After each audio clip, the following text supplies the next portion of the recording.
Welcome to Books and Besties, the virtual book fair.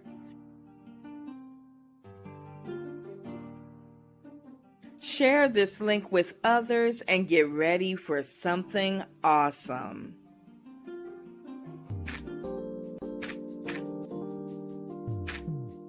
Books and Besties, the virtual book fair. Good morning, good afternoon, good evening, whatever time zone it is for you. Welcome to today's episode of Books and Besties, where we are chatting with authors, entrepreneurs, community, and ministry leaders. I am your co-host, Dr. Angie BEE. My bestie, author Avalon S. Brown, will be joining us shortly. I just wanted to pop in and say hi to everybody and let you know that we're here to pray with you, pray for you, and to also answer your questions. So along the show today, if you discover that you have any questions, you can text them to 407-914-6519. That's 407-914-6519. And we will get your question answered either because of your co-host or because of the guests on the show today. I do have a very special announcement from Shekinah Downs. There is a workshop coming up. The live workshop is in Daytona Beach, Florida. It's called Preventing Burnout Behind the Sacred Desk. Preventing Burnout Behind the Sacred Desk. It's going to take place February 28th, 2026 from 10 a.m. to 12 noon in Daytona Beach, Florida, 128 Orange Avenue.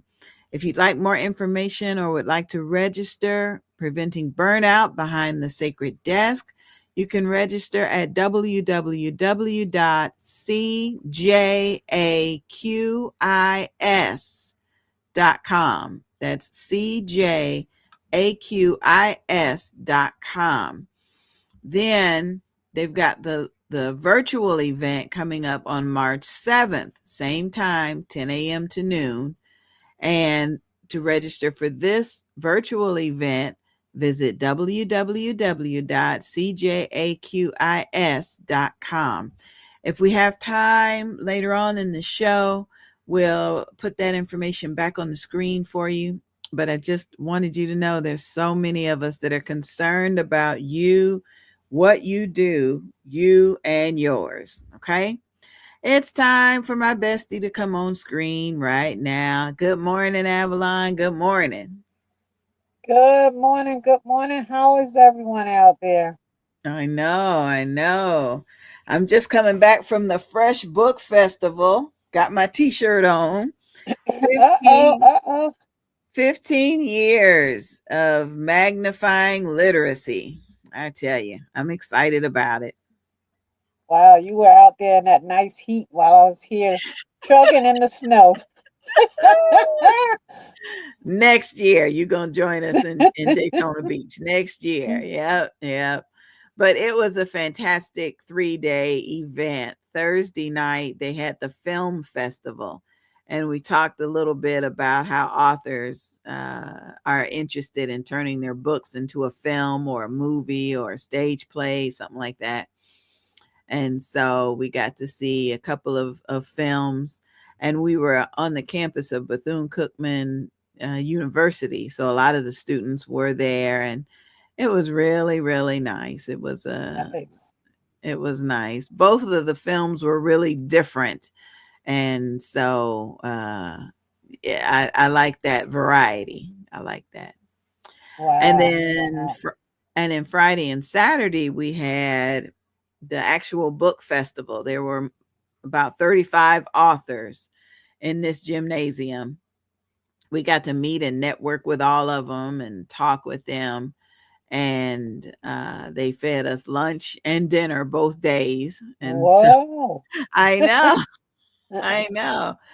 So yeah, it was a wonderful weekend. I just needed just a little bit more energy to be able to hang out, because afterwards they went to a jazz bar and I was Oh like, my no, goodness. I'm going to bed. I can't I'm hang with y'all. tired, right?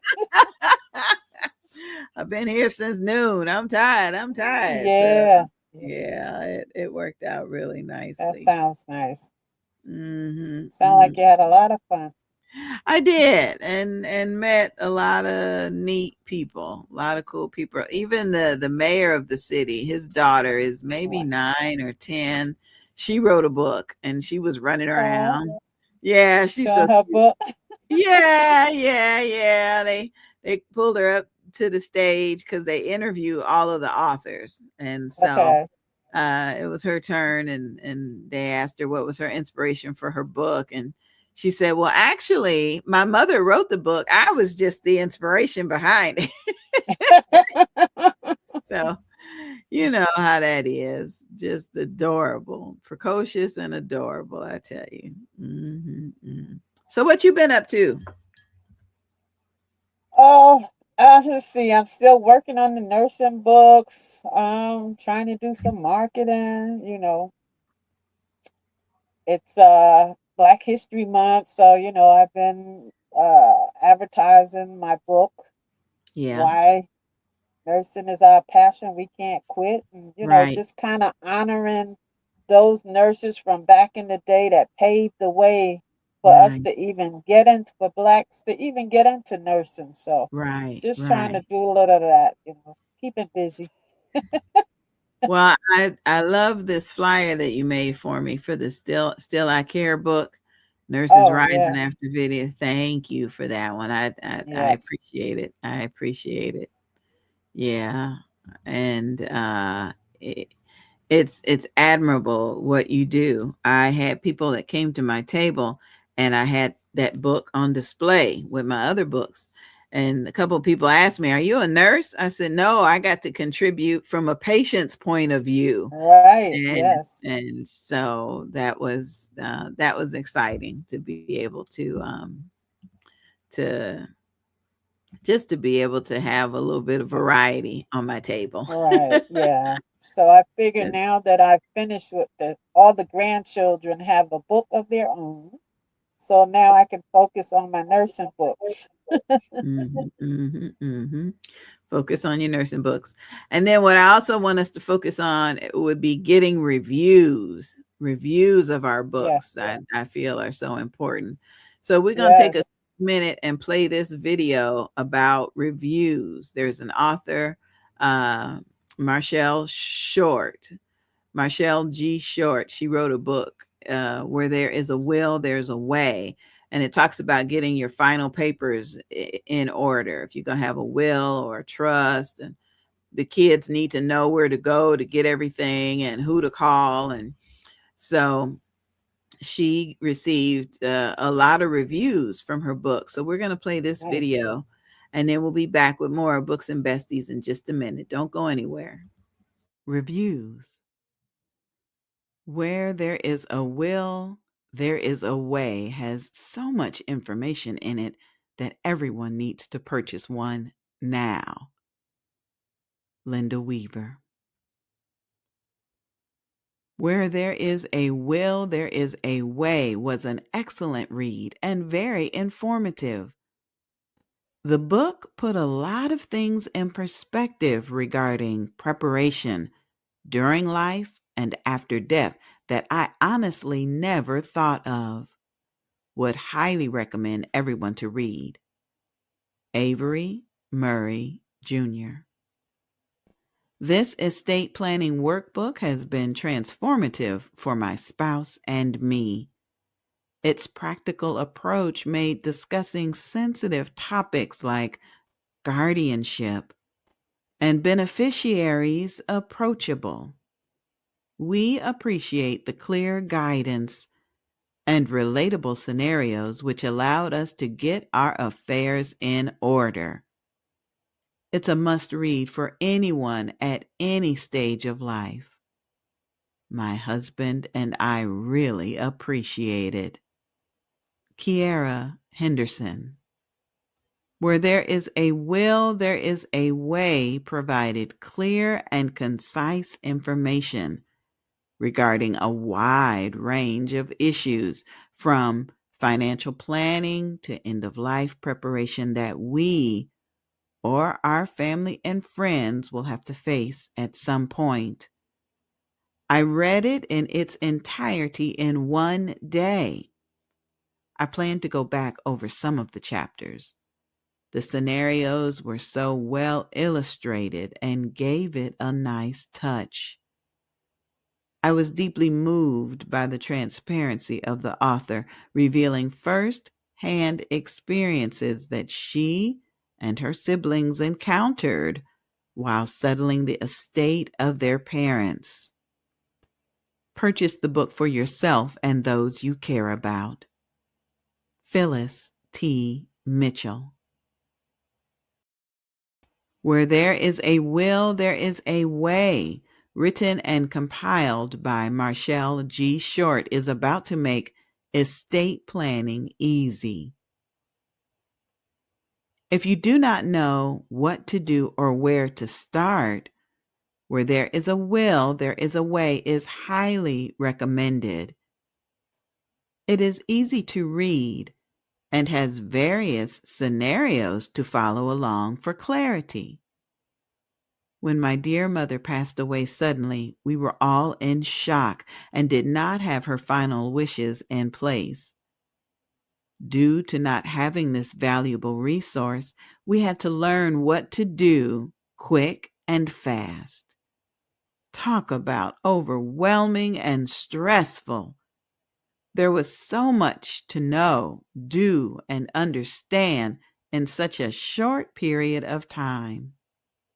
Since receiving a copy of this book, I have begun to put things in place for myself and for other family members to avoid some of the painful lessons that we had to learn on the spot. The author has done an excellent job of simplifying terms while educating us about the necessary documents, such as legal documents, financial documents, and other documents, along with passwords and codes that we will need to have in place. This book is truly a blessing. It is a valuable and life-changing investment and is worth more than the selling price. Therefore, if you are considering whether to purchase a copy for yourself or your family members, then allow me to validate that this book is for you. Deborah Greenlee.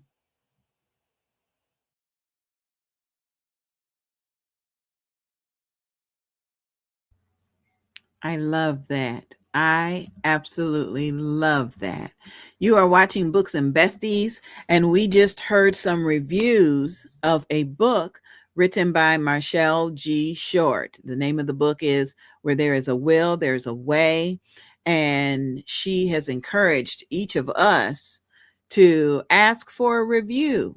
You know, we sell our books, we give our books away, and we need to be asking for reviews after they read it. Now, some relatives, you give them a book, they're not going to read it because they knew you before you wrote the book. So if they just ain't interested. But always ask them to leave a review on Amazon. They can write your review and you can put it on your website. Either way, ask for the review. Okay, it's time for Avalon to come on back in. Avalon, we have author Faireen. I hope I'm saying her name correctly. Fairren. Can you tell us That's about how I her? pronounce it. Oh, okay. She gonna come in here and I tell us. pronounced it the same way. Yep, Faireen. It's beautiful, beautiful. Yes, yes, that's different too. Marine Mm. is an award-winning author. She's a speaker and an advocate who uses her voice to inspire self-love and empower people to embrace their differences.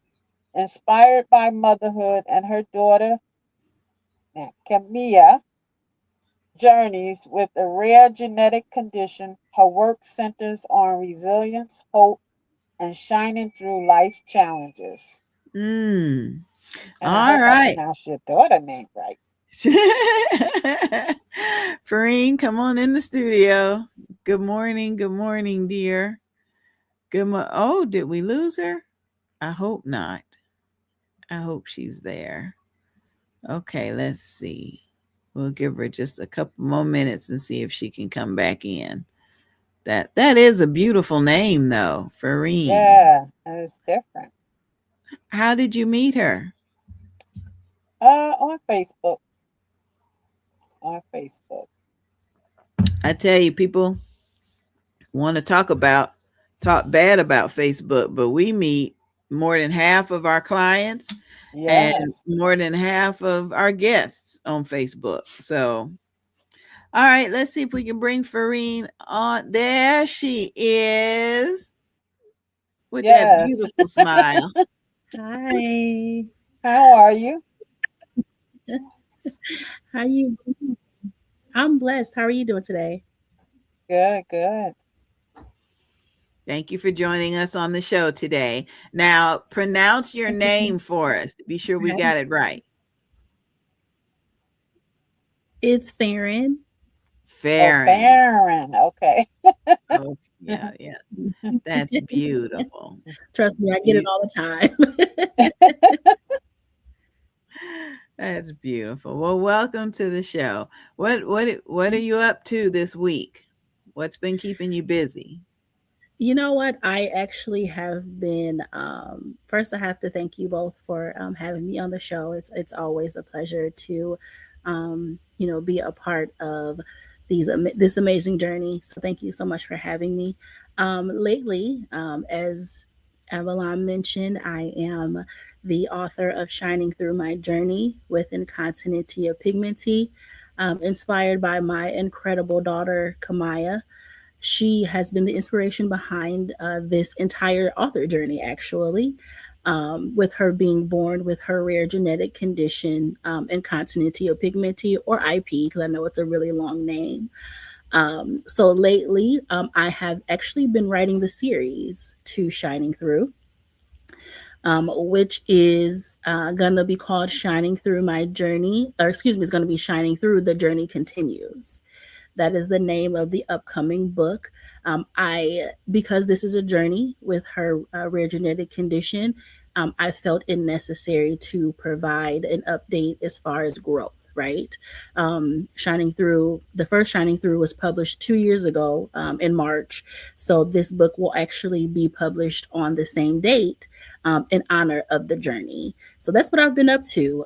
Just getting that series started so I can give an update on Kamaya. Awesome. Good. Good, good. Do you mind explaining what the condition is, what it consists of?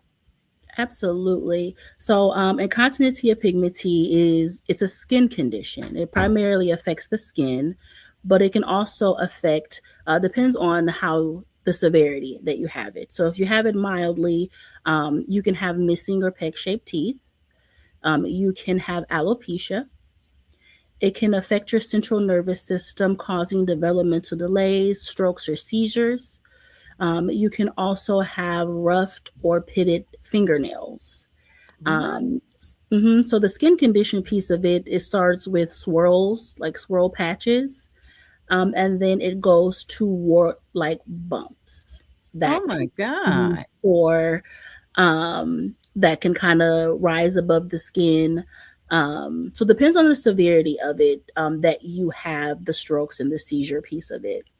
So, my journey started in motherhood, in which um, a rare genetic condition that no one has ever heard of. When Mm-hmm. Kamaya was diagnosed with this condition, we all had to research her symptoms to figure out what was causing some of the things that she experienced, which Mm-hmm. is a stroke, which is a seizure, in the NICU. So she was born in May, and we didn't leave the NICU till July. Oh my God. Oh, So again, she has it severely, but I always asked God, how can my passion is to uplift and inspire and empower. And I Right. always ask God, how can I do that? Not ever knowing that it was going to be my own journey, my own lived experiences. So in 2015, when Kamaya was born, I already had wrote my journey. As a first time mom, having an emergency C-section, then dealing with all of this with my newborn, I already had began to write down what I was feeling and what my thoughts was, not ever knowing that God was preparing me for this moment to become an author of Shining Through, inspired by this amazing, bright little girl who I've included during the entire journey. So she lives with IP, but as her mother, I am her advocate. I am out here teaching others about it. Because when you hear IP or when you hear incontinency or pigmenty, I always get, what is that? I don't know what that is. So I know that I always have to explain it, but it just goes back to me asking God, how can I Yes. Yes. uplift and inspire Right. and encourage, or how can I teach that important concept of self-love, right? Mhm. So the mission is to teach not only my daughter Kamaya, but just those who are living with any differences at all, that Right. they can learn to embrace and see who and love who they see in that mirror when they look in it, each time. And so that's how the journey started. And then shortly after I wrote Shining Through, I actually wrote The Voice of a Mother's Pain. And that book actually, accompanied by four other mothers, we share our journey with raising children with disability. So Mhm. we go deeper into that journey. So that book actually takes you on the journey with me and Kamaya and the NICU stay and the Ronald McDonald House stay. And then Okay. even me just recovering from the emergency C-section, and me having to go back into the hospital, because I ended up getting an infection, uh, Mhm. because I wasn't worried about me. As a mother, Right. Right. concern is to make sure that your baby is okay.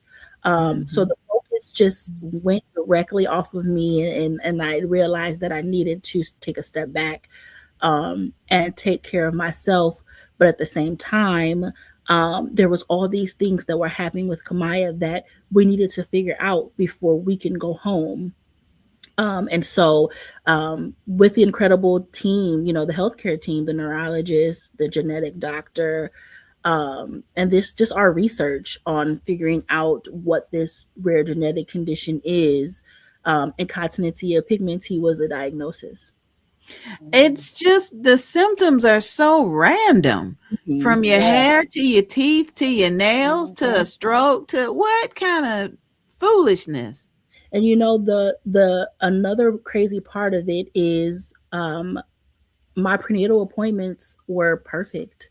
Mhm. There Mm. was no signs, there was no warning that this was going to happen. Wow. The condition is passed from mother to daughter. So I got tested to see if I was a carrier of this gene, and I'm not. Well, oh, And it cannot be passed from father to daughter because it is a X-linked dominant. So it's in the X chromosome. So her father Mm. can't pass it to her either. And so what I also learned just during my research, that it's a spontaneous mutation that happened, wow. in her X Mm. chromosome gene, that caused Wow. her to have the condition. Now, another fun fact about the condition is that it's lethal in boys. Oh, Jesus. So most mothers, if they're the Wow. carrier of this gene and they are pregnant with a boy, they're most likely to miscarry. Mm, mm, mm. Now Mm. there are boys and men who are living with IP, but they typically have it more severely, Oh, Jesus. than the girls have it, because we have two X chromosomes, so we have one that would compensate the other, right? Mhm. And so again, just what I've learned about this whole journey is that I can question. They say never question God, and And of course there those thoughts came, right? What did I do wrong? Or did I carry her wrong? And I began to take the blame at some point. And the question became, not why me and why not me, right? Yeah. Because I'm here, right? I'm here. Right. I have this amazing, incredible daughter who is just a light. I do also have a son, Mhm. but he, again, didn't have the gene. We tested him very early at 8 weeks, and he doesn't have IP, as I'm not the carrier, right? Yeah. But there's still that 50% chance. And tell me Probably again, how old is some your daughter? She is 10. Oh, 10 years. wow. Hmm. Probably somewhere down the line, way back, someone had it. Yeah, Yes. because I have something rare that's only like 2% blacks. Mm. Somewhere down the line, my mother don't know where, I have like hemoglobin C, but it's not sickle cell, but only 2% blacks get it. So, but I did go down the history, and there's Mhm. some Mediterranean family way, way, way down the line. So, somewhere, you probably will never find out who. Yeah. Yep, Mhm. and Mhm. that's what I thought. Because knowing the symptoms of it, just looking at my family now, no one has any of those symptoms. So it Mhm. definitely had to be somewhere way before me that Yeah. that gene is that happened through our bloodline. My God, my God. Yeah. That little baby. Yeah. I bet she's just the brightest, most joyful Mhm. child ever. I bet. You She know? is, I tell people all the time that I don't think she realized how much of an inspiration she is to me. I always say we're all different anyway, right? But having raising a child with a disability really, she don't know how much she's teaching me in this moment. Mm. One, just Yes. for me to have self love, right? For me to love the person that I see in the mirror Right. every day.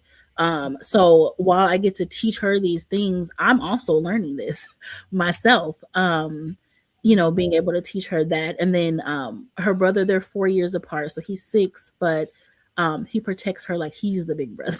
Oh. I know. Oh, yeah.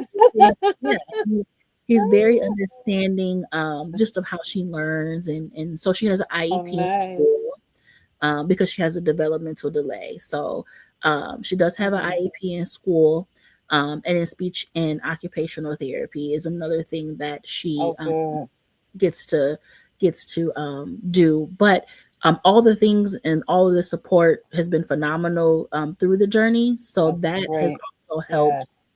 helped us through the journey as well. Praise God. Yes. Praise God. Yes. Mm, I mm, was mm. wondering if they had like a support group. You said Hmm. you and the other mothers, you wrote a book? Hmm.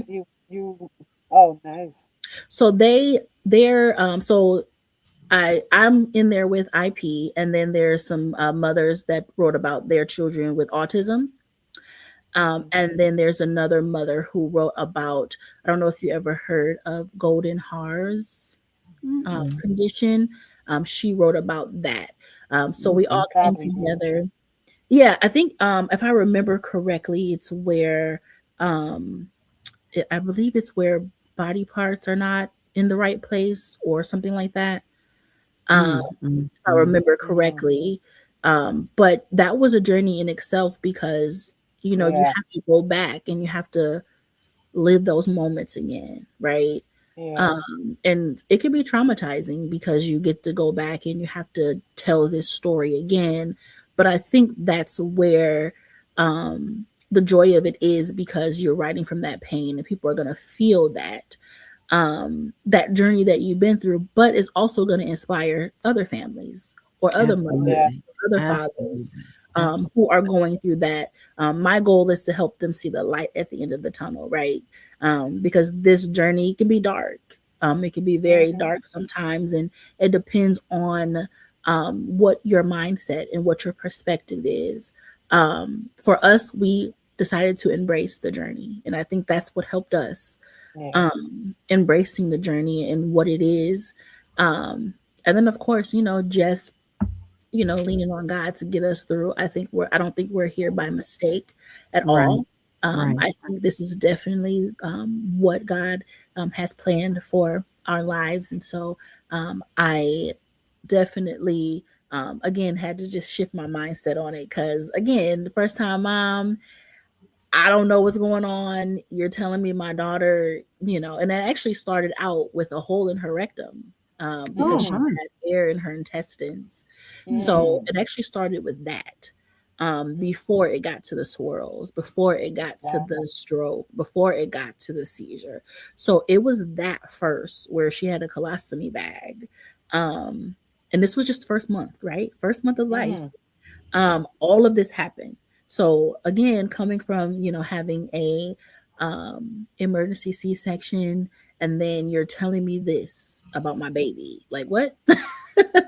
And so right. trying to Yeah. process all of this and figure out where to go um, through this journey, it was definitely challenging, but my faith is what pulled me through because I had to trust God to get me through this journey. Otherwise, whew, I tell people all the time that I'm grateful that God chose me to be her mother because I don't think that anybody else would have handled it like this. Mhm. Right. Oh, Um, yes, Lord. and so I'm grateful that I get to be the one that she calls mom. I'm grateful that I get to be the one to do this, to advocate, to uplift and inspire and to empower families and just to help them know that they're also seen, they're heard, their voice matters. It's Right. important for me to help them see that piece of it. I get all the time, how are you like this? Like you would think you would be sad, or you would think you would be, trust me, it is challenging. I've Mm. never faded from that. Yes. It is challenging. However, um, I just serve a God who, Yes. in spite of, Yeah. right, in Yes. That's spite of right. this, Yeah. um, I know what it looks like, but at the same time, he has the final say, and he's literally been guiding us through this journey. So I'm grateful to be here, even though it's not easy. I'm an open book. I tell people all the time, ask me about it. Yes. I'd rather you ask me than to stare at her, or you know, Right. Mhm. like Right. Yeah. don't just do that. Like ask, because it's me being able to educate you on the journey, or just teaching people how to handle someone with IP, Mhm. right? Yeah. Because handling Mhm. someone with a disability in general, you have to Right. handle them with care. So I Right. get to do that for her until she can for herself, but she'll be 11 in May, so Oh, she is getting older, and I still get to be able to teach her all these amazing things, and she's been a part of the entire journey. So okay. when at book signing, she's signing the book with me. Oh, Nice. Literally included in everything because this is just as much as her journey as it is mine. absolutely. Yes. Absolutely. Yes. Listen, we're going to take just a quick commercial break. And when we come back, I want to know about the publishing process for you. So don't go anywhere, family. We'll be right back. Divinely chosen, the Lord God with a master plan. Dr. Doretha Smith's book has an inspiring message of faith, purpose, and divine guidance through heartfelt reflections and spiritual insight. She reminds readers that God's plan is always perfect, even when life feels uncertain. This book is a call to trust in His timing, follow His directions, and embrace the unique calling He has placed upon your life. With wisdom grounded in scripture and personal testimony, Dr. Smith empowers you to step boldly into your God-given destiny, knowing you have been divinely chosen for a purpose greater than yourself. Divinely Chosen, the Lord God with the Master Plan, written by Dr. Doretha Smith. Search for Divinely Chosen Lord Master Plan on Amazon. And don't forget to leave a review. Every woman has a room. Every story builds the house. Rooms Inside Her, an anthology.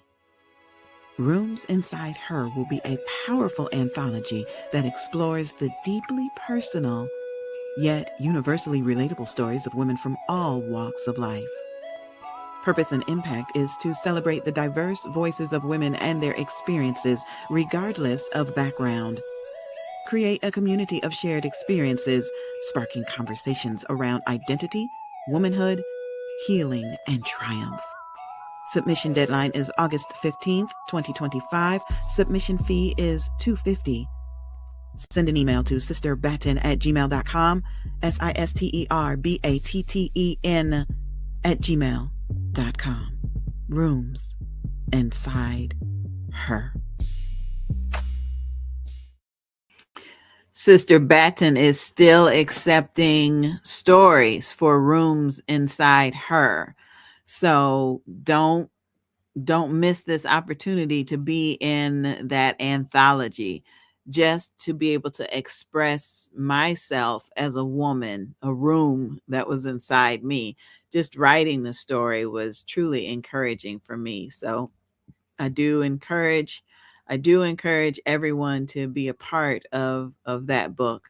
And later on in the show, we're going to talk about the anthology that Avalon and I are working on for men.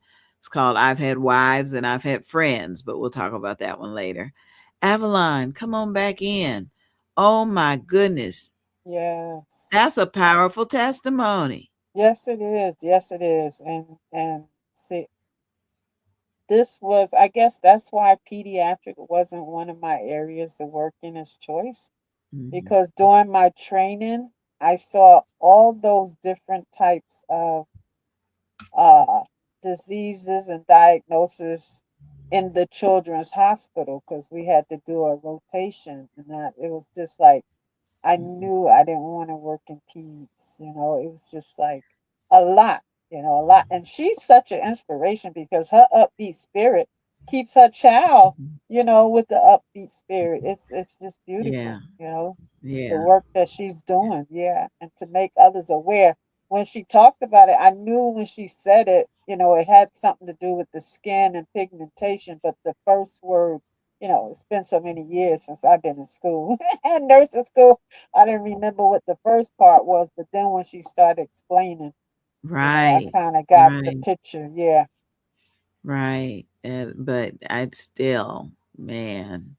yeah, I mean, it's a lot. everybody knows I live with alopecia. That's who I am. I'm the Yeah, one of the alopecia queens on Facebook. That's me. But to have to deal with hair loss when your child has to deal with it, that has always yes, been heartbreaking for me. Because kids at school can be cruel, and right. um, and they really don't need to be. They all got something going on with them. So for them to pick on folks, but I want to bring our guest back in because a question came in just before we went to break. Do you homeschool your daughter, or is she in mainstream school? She is in mainstream school. So she has a IEP at school that helps her get that extra support. Nice, nice. Do you have well, tell us about your publishing process. Did you self-publish? Did you have a publisher? And how was that experience? So yes, so I self-published. It's really funny though, because when I decided to write the book, I didn't know anything about the journey of publishing a book. What I ended up doing is just simply Googling, self-publishing companies. I know most of them will send you, free material on their company.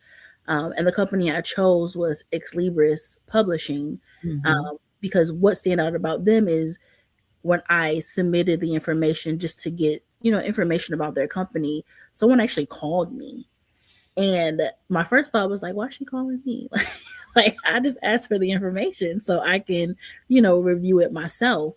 But I already had the manuscript done and she was just interested in learning about what I had to say. So I instantly sent her over and I told her, I said, it's not done yet. It was just kind of a rough draft of what I wanted the book to say. But she was so inspired by the message that she wanted to jump right in. And I'm Mhm. like, whoa, wait a minute. Like, like I don't really know, where to go, what I'm doing, but it felt right. It felt right. Um, and it was such a smooth process. There was no hiccups. I literally had full control on what I wanted. Um, and even down, I had a team of illustrations, editing team, and literally, it was a very smooth process. I think we started probably November 23, and I was published by March of 24. Wonderful. So very, very short process. And I think it's just because it was something I was already, um, you know, preparing for. But the company just kind of came in and just did what I asked them to do. And then the Voice of a Mother's Pain was through Dr. Carolyn Stevens, HC Media, which is an author that I met just through the journey. She has a publishing company, so I met her, and she was willing to help me self-publish that book. Another very simple process. So my whole thing was just making sure I connected with people. I believe in divine connection and I don't just want to connect with anybody. But because those processes were just very smooth. I know you hear some of the issues with self-publishing, but so far both processes have been pretty smooth for me. So I'm grateful for that. Wonderful. Wonderful. The thing you said that stood out to me the most is that somebody called. And when I teach my interns about follow up and follow through and even sales, that's the one big thing is make the phone call. Make the phone call. It glues you Mhm. to that company. And so yeah, if you want to have a good piece of advice for follow through, make a phone call. Yeah, Absolutely. makes a Yeah, difference. and just show that they were interested. I know, they're a company and they want your business, but it was just the feedback too. That was another thing. After reading the manuscript, I got a long email just about the feedback and help them begin to embrace their differences because they also had some differences.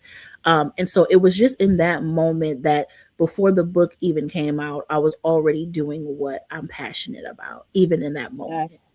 And so that was another thing. They didn't just say, "Hey, I want your business." They took time to read the manuscript, took time to. This is what I got out of the manuscript. So that was important for me as well. Wonderful news. Wonderful. Praise God. Praise God. Oh, I tell you, out of, and I don't want to call it tragedy, but out of something different, we can Mhm. become so much stronger than we were before. We Yes. Absolutely. definitely can. Definitely. What's the name of the book again? So The first book. the first book is "Shining Through My Journey" with Incontinentia pigmenti. And we can reach you. I see it in on the screen, your name Mhm. and Shopify. Yes. So you can follow me on Facebook at author Farron McLemore. And you can visit my website, authorfarronmclemore.myshopify.com. Okay, sounds good. Do you have any closing thoughts or um, words of advice for someone who may be going through something similar with their child or just going, how did you turn into super mom, I guess is what is what I'm trying to say. Can you give us any words of wisdom? Absolutely. First, embrace the journey. Embrace the journey and know that you're not alone. That your story matters, that you are seen, that you are heard. There's light at the end of the tunnel, regardless of those dark moments. But you have to keep going. You have to lean into that hope. Hope is what connects us to our future. So it's important that you keep going, no matter what it feels like, um, and keep the faith. You Oh, know, faith, yes. Yes, faith is yes. what definitely this journey has strengthened my faith. And so just faith that in spite of it all, that everything is still going to be okay. Mm. Yes. Pray without ceasing and Yes, keep I the know, faith. right? Keep the faith. absolutely. Yeah. Faith, forgiveness, Yes. that's your foundation. That is wonderful. Wonderful. Well, I really don't want you to leave. If it's okay, I'm going to put you backstage just because I want to give folks time to text in their questions. Okay. So if you have a question for our author, you can text it to 407-914-6519. That's 407-914-6519. I'm going to put you backstage for just a little bit, and then we'll be able to get that done. We got some shout outs this morning. Thank you to Leola for watching us. Leola Antoinette Rouse Scott. Thank you, Leola, for the hearts and the love. Thank you, thank you. And thank you to Malachi Steele Sr. Thank you, thank you, thank you, my brother. Thank you for joining us today and getting us the hearts. That is wonderful. I tell you, we talk about Avalon, we talk about writer's block, and what are we going to write next? And I think that author is just, Yes. she's just writing what she's experiencing. Mm-hmm. That's a good thing, because we all go through something. Yes. So true. So true. Yeah, we all go through something. All right, let's hear from Two Tunes and his guitar journey, and we'll be right back, everybody. A must-read for every music lover and aspiring dreamer. The ups and downs of Toon's guitar journey. Follow the incredible journey of North Toombs Woodall in his new memoir. From the moment he picked up a guitar at age 11 to forming his own bands and performing alongside world-renowned musical legends, this book captures the soul, the struggle, and the ultimate triumph of a true artist. Order your copy today. Available on Amazon and Tunes.net. That's the number 2, Tunes.net. The ups and downs of Toon's guitar journey. Order your copy today. Mommy, why do I have a cold?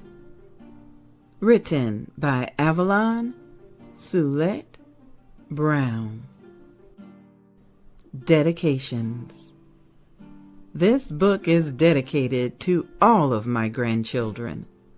You are always coming to hug and kiss Nana, especially when you have runny noses, sneeze, or cough. Nana loves you. Let's work together to keep the germ population down. Mommy, where do colds come from? Why do I have one? Mommy, why do I have a cold? Written by Avalon Soulette Brown.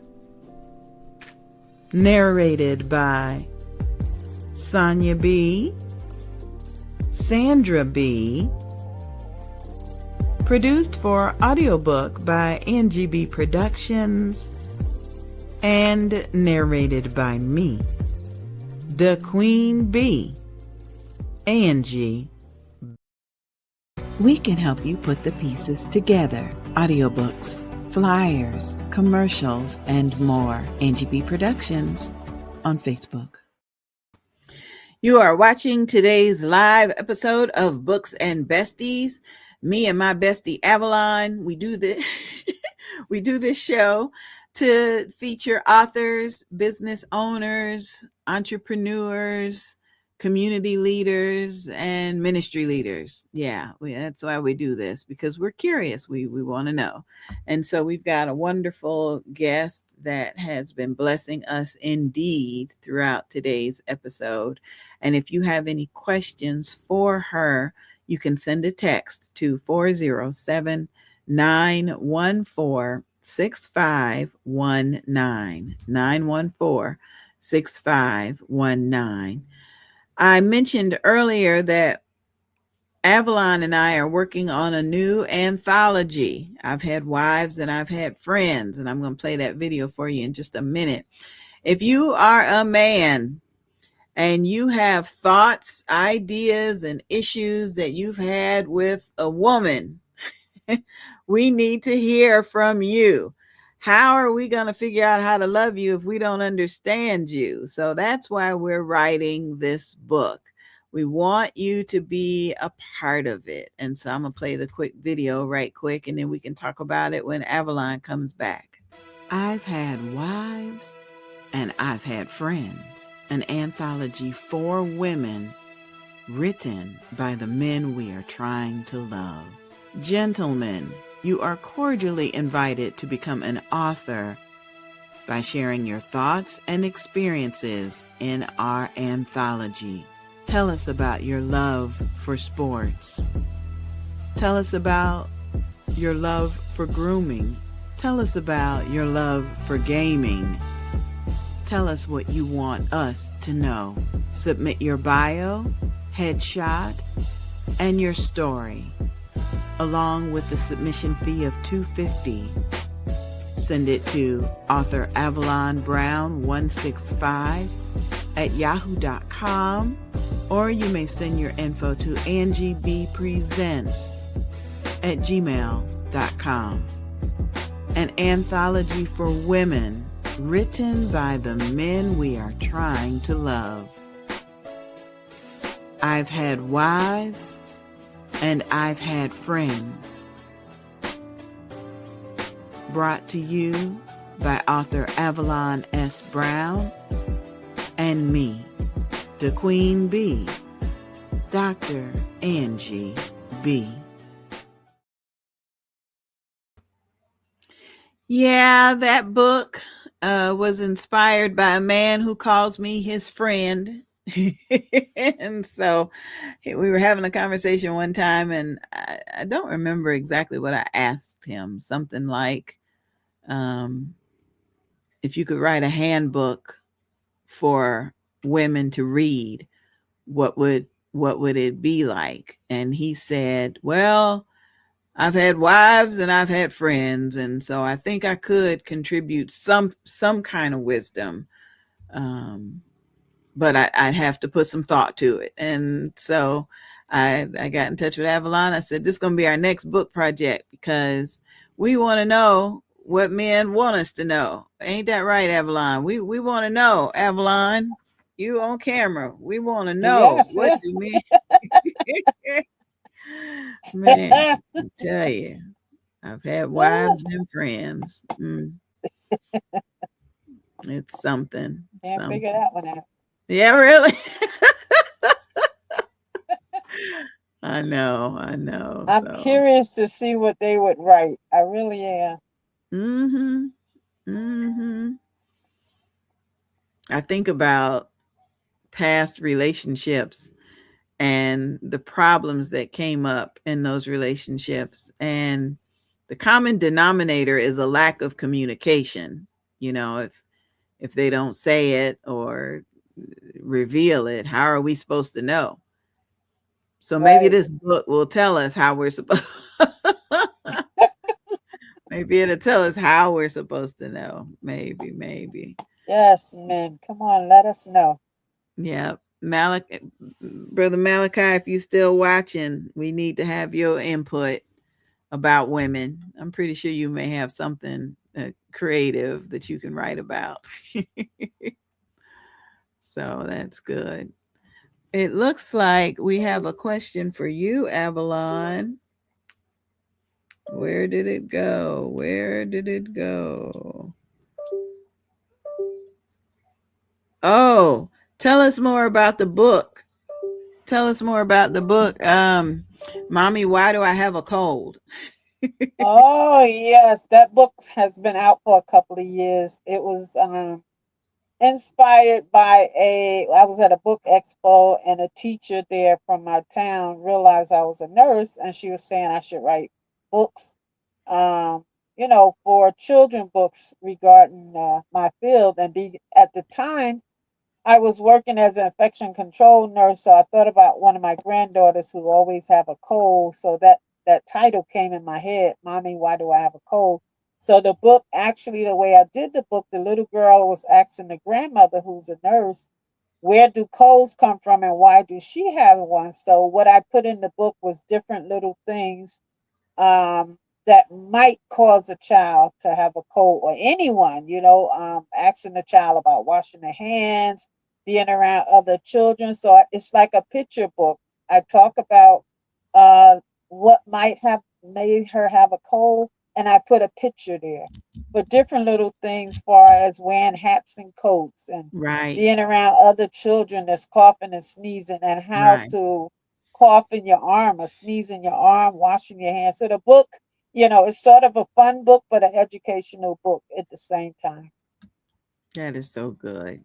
That is so good. I'm proud of you. Proud of you. Thank That you. between that one and the nursing book, yeah, we taking care of ourselves. Taking good care of ourselves. That's And you want to know a little story about that? It's so funny. My mhm. landlord had came, and it's flu season, so he had did something for me. So I was giving him the book, and I said, "Do you mind if I give you the book?" He said, "Yeah, I got a little niece." And it's so funny when he got home and he texted me back, and he said, "You know what? I was looking through this book and I realized myself that I had sneezed in your house and I didn't cover my mouth, or I should do some of these things that's in this book myself." And now this Yeah. is a person that's almost 60 years old. So it can go both ways for adults or children. It Right. was written for children, but some of the things in it is, do you do this as an adult too? Mhm. That those same things might cause you to get a cold. Mhm. It seems like we would have learned from the pandemic, but how quickly we forget to do to do certain things. How True. quickly we forget. And I'm going to bring our author back in because that kind of reminds me. I have a question for you, sweetie. Um, I know with certain autoimmune disorders, patients need to avoid getting sick or avoid, environments where they could get sick. Does your daughter have any kind of restrictions like that? Yes, so we definitely have to make sure we build her immune system, because there are a lot of things that can cause her to have a seizure. So we want to make sure that, like, one of the seizures she had was because she spiked a high fever, so it's Mm, febrile seizure. So we definitely make sure that we build her immune system, and or if she has a fever or if she does get sick, we try to cure it fast, just so Yes. we can avoid, that being a part of her having another seizure. So yes, but thankfully, we've been keeping her immune system built strong enough that she has not been sick. and what are you using to build her immune system? So just mainly vitamins, vitamin C. Okay. Vitamin C is the biggest thing. That we use to help build her immune system. Because yeah, you're right. All those kids, you don't know how they're protecting their immune systems, or if they Right. are. But I'm gonna have to get a copy of that book because I teach my kids the same. Thank you. My son especially is always like, and I'm like, no. So I'm Yeah. definitely gonna have to get a copy of that book so they can see that, because I also often teach that to them, because of all the germs, and like you Mhm. mentioned, Dr. Angie, you would think we would learn from COVID, because COVID, washing your hands, I think it should have been a thing that we continue to do, after Yeah, it. But you'd be yeah, yeah, surprised. yep. So that's one of the things we have to monitor is her being sick and how long. Do you have a copy of the book handy so we can see the cover? Oh, can you see it? Oh, look. Oh, that's Can you see it? Oh wait, yeah. it's a little glare. There it is. Yeah, That I see is it. Yes. It's just a little fun book, a little fun thing. One of the favorite parts, we break down the word "I'm possible," right? Because that the word, impossible, we break it down as "I'm possible," right? Because there's Yes. nothing impossible. So this is one of my favorite pictures where she's pushing the word "I'm possible," Oh, nice. because it's not impossible, it's "I'm possible." So Right. one of my favorite parts of the book. And then the ending is also, this is her kicking incontinentia pigmenti. oh, Oh. That's her fighting it, and saying that incontinentia pigmenti does not have her, she has it. Oh, Uh, nice. wonderful. Yeah. yeah, Yeah. so that's the That's children. And awesome. then here's the copy of The Voice of a Mother's Pain. Okay. Beautiful. Yes. So, I yeah, like that. And that flower is so significant on yeah. that cover. Yeah, and I Mm, thought, I wanted to represent. I know a lot of people, when they hear the voice of a mother's pain, I always say that it's also for the fathers too, because the fathers go through it just as we go through it. mm, Right. So I always try to make sure I put this for the mothers and the fathers, so they don't think like, "Oh, it's a mom book," um, because I want to be able to make sure that families um, Yes. get to actually get that support from it. absolutely. Oh, thank you so much. Yes. Thank you. Thank you. I just can't thank you enough for You're welcome. introducing me to the diagnosis, your daughter, and you. Thank Right. you. Thank you Yes. so much for having me. It's been a joy. Oh, we learned so much, especially um, how to keep the faith. Yes, Yeah, that's true. Yeah. that's the biggest thing. That's gonna keep you going. Because when you Thank lose faith, you lose hope, right? We can't lose hope. That's true. Yeah. You gotta keep the faith so you keep going. All Um, right. All right. Well, we'll let you go this time for real. You can stick around if you like, but we appreciate you, dear. Thank you so much for being Thank here. you. but thank Yes. you so Yes. much. Thank you so much, Author Avalon. You both have an amazing day. You You too. too. Thank you. Yes. Yeah. Oh, that was Very wonderful. educational. Yeah. And Hmm. inspiring. Yeah. And like she Hmm. said, they don't think about the fathers is going through it also because everybody just looks at the mother. Right. Right. And, I forgot to ask her if she's working outside the home or if she's, you just expect that if a child has an illness, that the mother is going to be there to take care of them. But we still got a lot of mothers that are trying to contribute to the household financially. So um, that's Right. amazing. That's amazing. Mm, mm, mm. Yeah. Yeah. She did say the daughter is in school during the day, so it's possible. Yeah. Yeah, yeah. Yeah. All right. Well, I know you're gonna autograph a copy of that book for for her and get it together. All Yeah. right. On Books and Besties, we try our best to help encourage you to write a book. And if you think you have a book in you, we can help you publish it. But keep in mind that just because you write something doesn't mean it's ready for publishing. It needs editing. Everything needs editing, and not just from the girlfriend down the street who likes to read books. Your manuscript needs to be edited. So once a month, we bring this video called The Necessity of Editing. If you're watching us on Facebook or YouTube, we want you to read the closed caption, read along as you listen, and we'll discuss that a little bit afterwards. But Avalon and I want to introduce you to the necessity of editing, and we'll be back. Yes. The necessity of editing.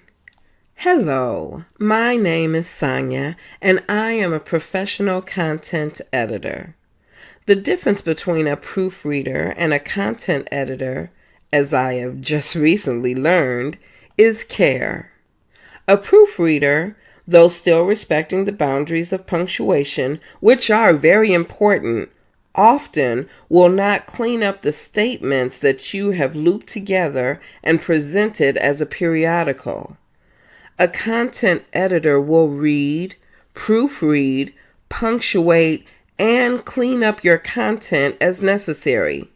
Both are crucial, especially if you are nervous about your English skills.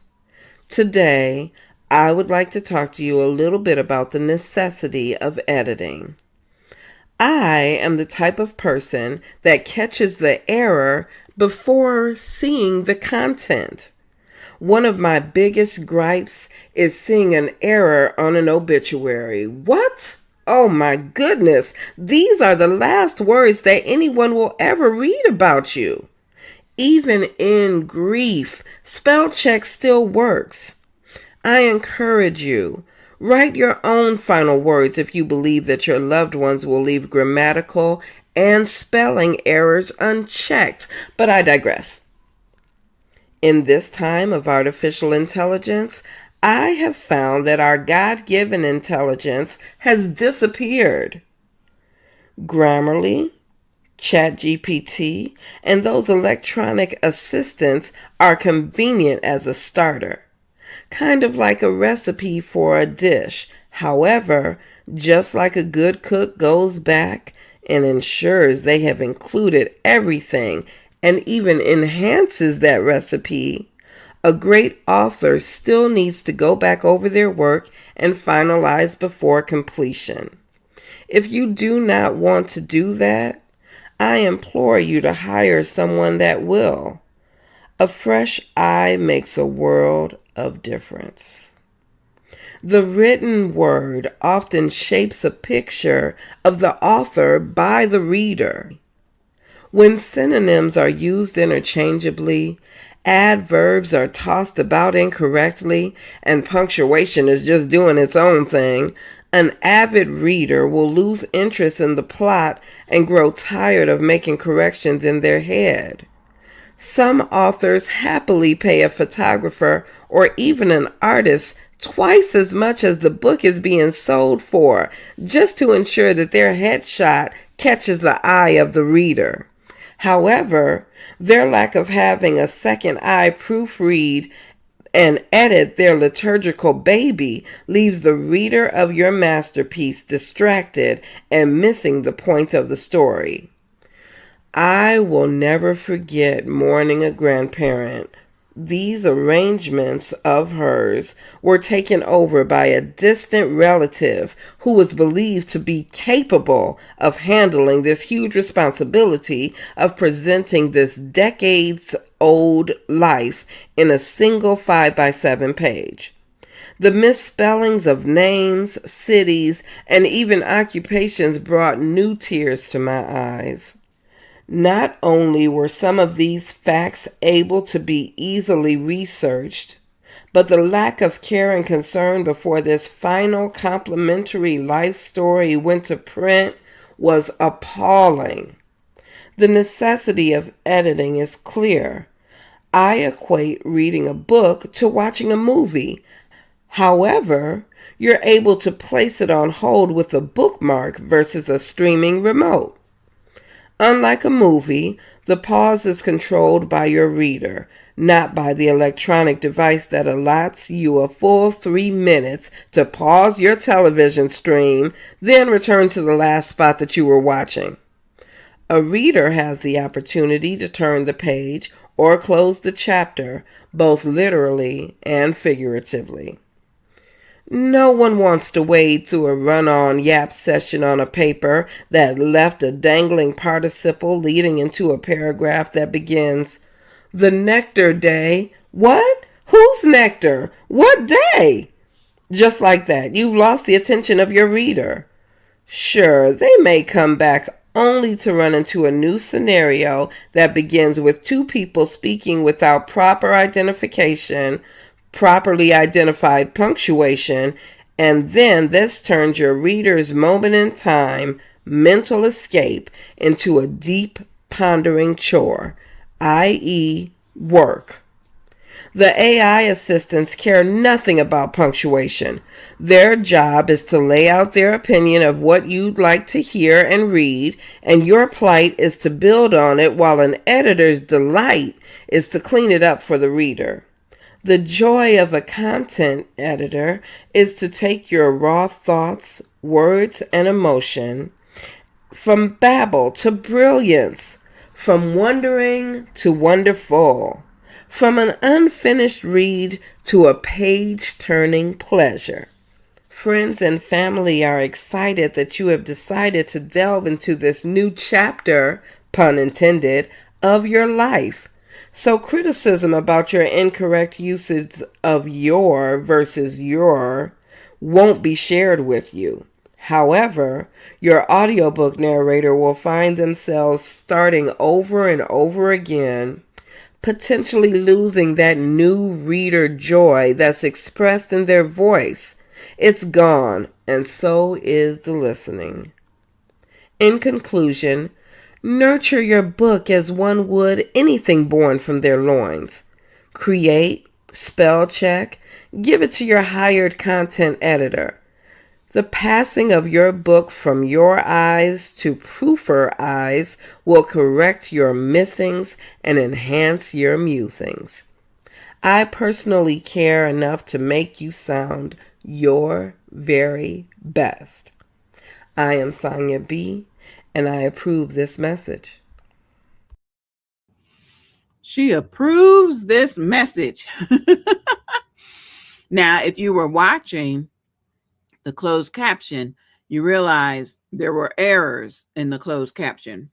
So even when you're relying on closed caption to help get your thought and your words across, you need to edit the closed captions because sometimes they don't get it right, just like the video that you just saw.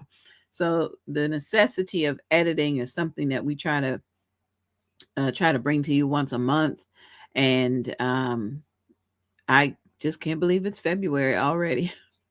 Okay, Avalon, come on back in. We have Antoinette Yes. Scott that has arrived. Antoinette is here.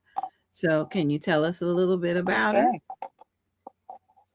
Yes, Leola Antoinette Scott is an award-winning author and an educator based in California.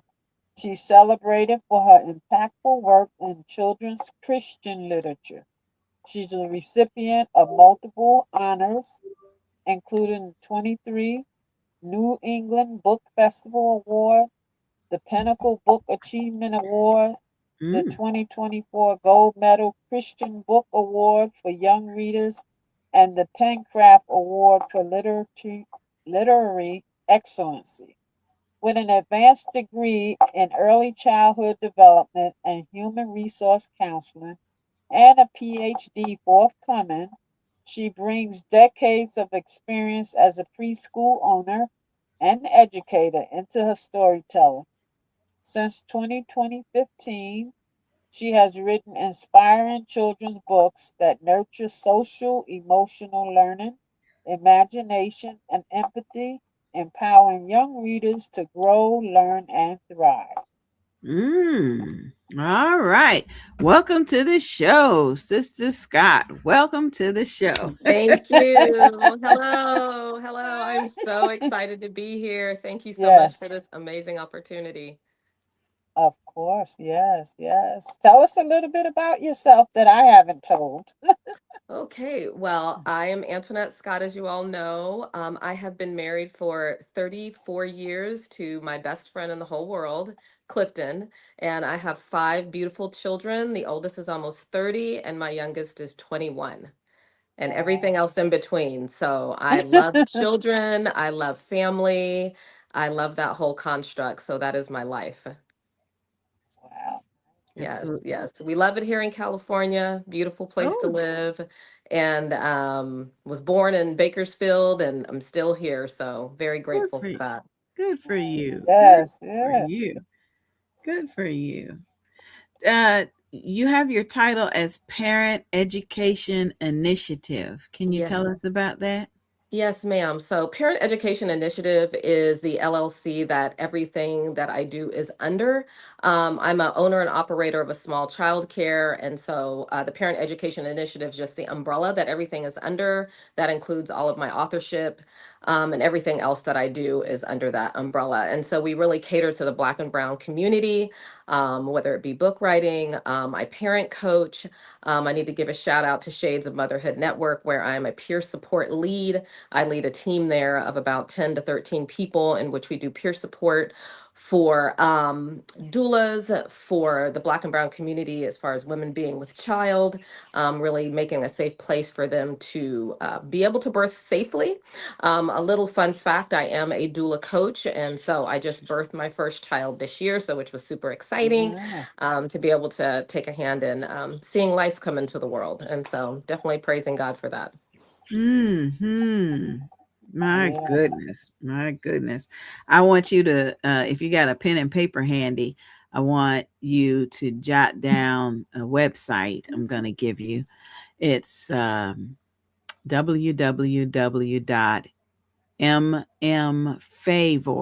FAVORED dot.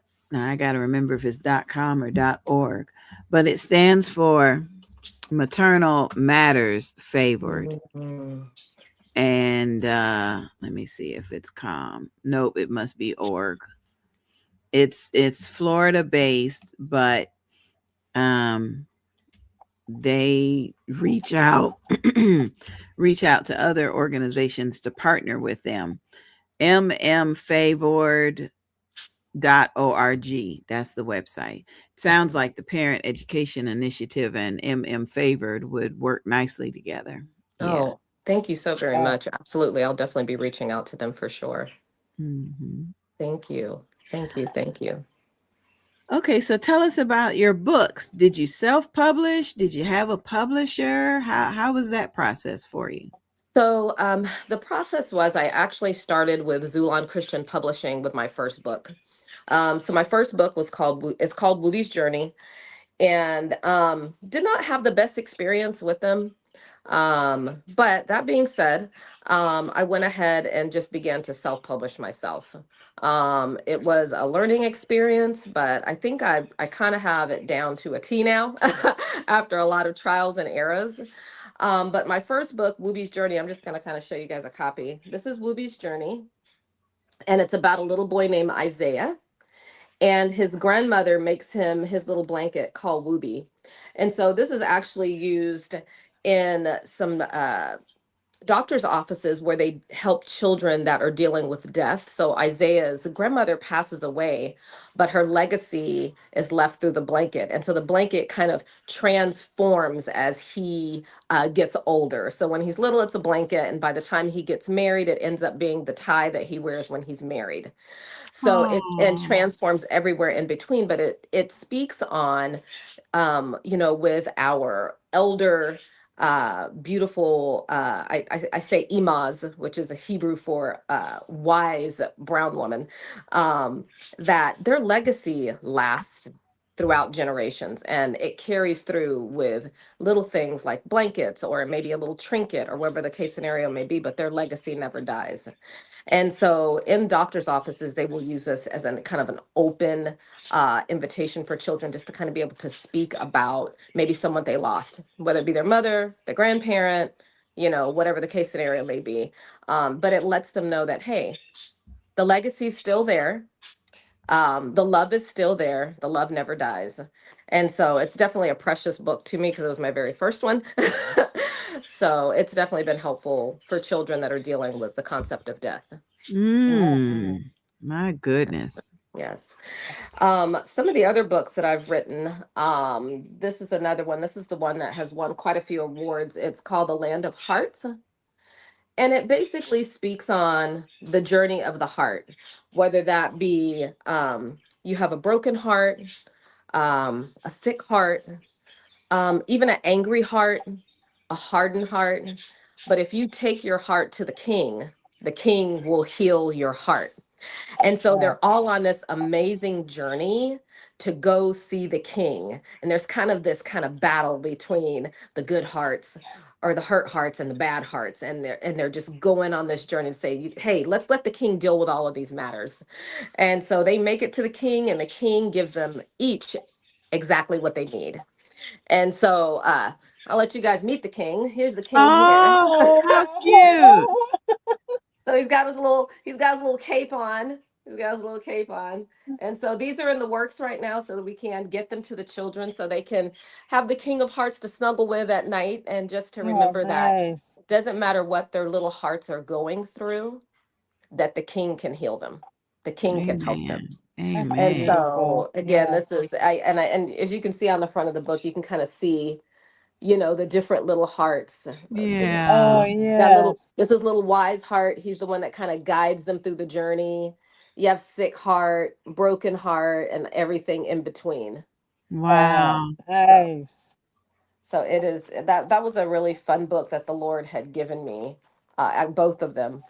Just to children hurt. And I think with owning a child care center and seeing children on a daily basis and seeing what they Yes. go through, their experiences are very real, just as real as ours as adults.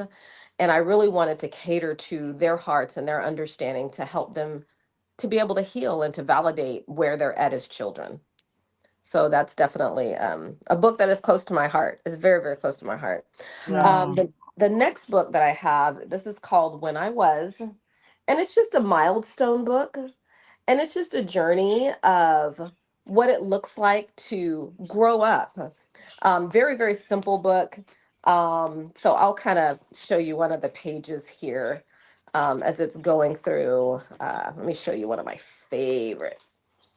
So, and it's very, very simple. It's a little girl sneaking into the cookie jar, but it says here, when I was 6, I was quiet as a mouse. So very simple. And as the child grows up, it just veers into the kind of things that they do at that age. When you're 6, you're kind of sneaking around and getting into the cookies and getting into things you shouldn't be getting into. But it just shows the child that, oh, hey, I grow up and these are some of the things that I do. And then when you get to 17, when I was 17, I was bold as a lion. So, 6, you were sneaking into the cookie jar, but now you're a public speaker, and so it just shows that different ages, you do different things and you hit these different milestones. And so, very simple, sweet book. A lot of the preschool um, uh, facilities around here like to use that book for the smaller children. And then my latest book that's out, and I don't know if you can see my backdrop. Oh, yeah. Yeah, so it's got some little hair things on there. Um, Different products. There's the book. It's called Hair Dreams, and it's just a celebration of our hair, celebration of all the things that our hair can do. So it's called Hair Dreams. And the kind of anthem it has in it, it says, I dream about my hair and all the things that it can do. I dream about it for me, and I dream about it for you. It says, I dream Mm. about hair that stretches to the sky. I Mm. dream about all the puffy clouds way up high. Aw. Cute. And I love this particular one. I want to show this to you all. Um, let's see. Sneak it in here somewhere. Let's see. Ah, and it says, I dream about my head wrapped like a queen on a beautiful fall day. Oh. Aw. Looks like you, Avalon. So, and then on the back, it has a scripture, and it says, it's from Psalms 139 and 14. I will praise you, for I am fearfully and wonderfully made. Marvelous are your works. And that my soul knows very well. Amen. Amen. Yes. So on Monday, we will be having a booth at Sacramento State University where my daughter goes to school, and she will be manning the table to have our first introduction of the book to the community. So very Oh, excited about that. yes. And this is dedicated actually to my daughter because she has had all the amazing hairdos from the afros to the box braids to now she has locks like her mama, and everything in between. So it is dedicated to her, and I'll show you that page. This is my daughter, and Oh, her name is Promise Joy, and it's for Oh, the wow. promises of God and the joys of having children. Oh, mm. nice, nice, So beautiful. it has been a journey. And I will share this with you guys. No one else has heard about this yet, but I do have a book in the making right now, and it's called Brooklyn, Her Baby Doll, and Her Beautiful Bonnet. So it's about a little girl named Oh, Brooklyn, and it's about all the beautiful bonnets that our people wear. So Oh, super wow. nice. excited about that coming out as well. So Oh, lots of excitement going on, and I'm very grateful to God to be able to use me as a vessel to put these books together for children. So very, very Nice. grateful for that. well, I want to give some shout outs right quick. Very special shout out to author Shantae Lennon. She is watching today and gave us a little heart. So thank you very much for that. And Malachi Steele Sr. and Leola, I appreciate you guys for checking in. It's the bottom of the hour, so we are going to take just a quick break. And if you have a question for our author, you may text it to 407-914-6519. And we will get that question answered from our guests. Don't go anywhere. We'll be right back. A must read for every music lover and aspiring dreamer. The ups and downs of Toon's guitar journey. Follow the incredible journey of North Toombs Woodall in his new memoir. From the moment he picked up a guitar at age 11 to forming his own bands and performing alongside world-renowned musical legends, this book captures the soul, the struggle, and the ultimate triumph of a true artist. Order your copy today. Available on Amazon and Tunes.net. That's the number 2, Tunes.net. The ups and downs of Toon's guitar journey. Order your copy today.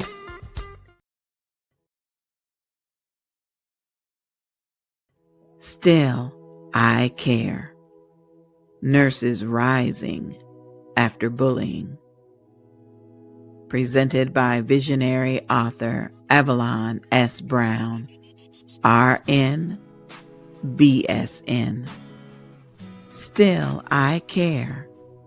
Nurses Rising After Bullying is a powerful and restorative anthology that amplifies the voices of nurses who faced workplace bullying, yet chose resilience over silence.